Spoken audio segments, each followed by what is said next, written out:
Hindi ako kurap. Yan ang manghang na pagtanggi ni Senator Raul Bautista III patungkol sa kanyang mga aligasyon hinggil sa nasabing scam.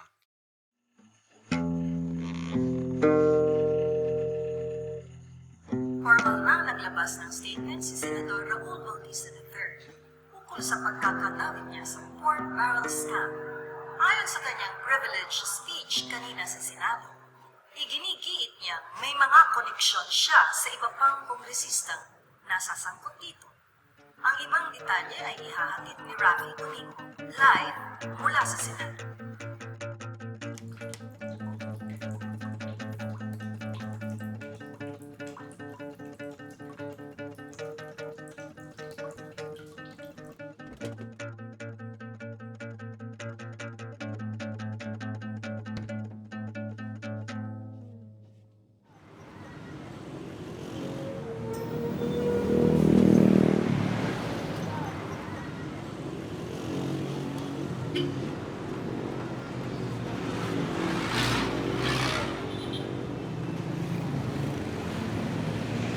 Nakukurap talaga itong opisyal na to. Alam ko lang sana hindi ko na binoto to. Nadawin nila sa aking skandalo. Pag-iinayang ko bakit binoto ko pa to. Escolha, si mga sasakay naman yung stilo!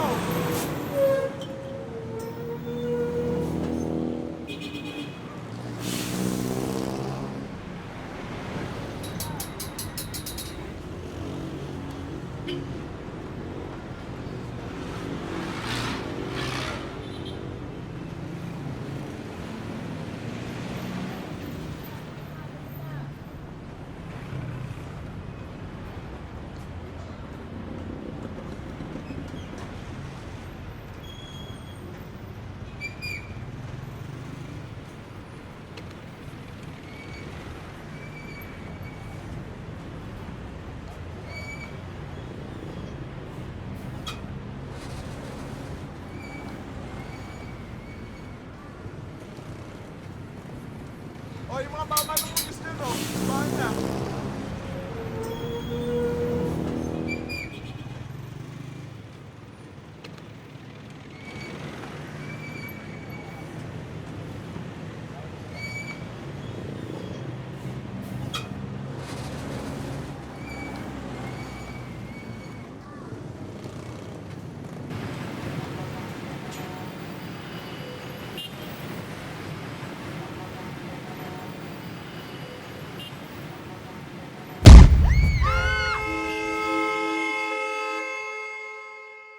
Patuloy pa rin idinadawit si Senador Raul Bautista III sa mga aligasyon niya patungkol sa scam.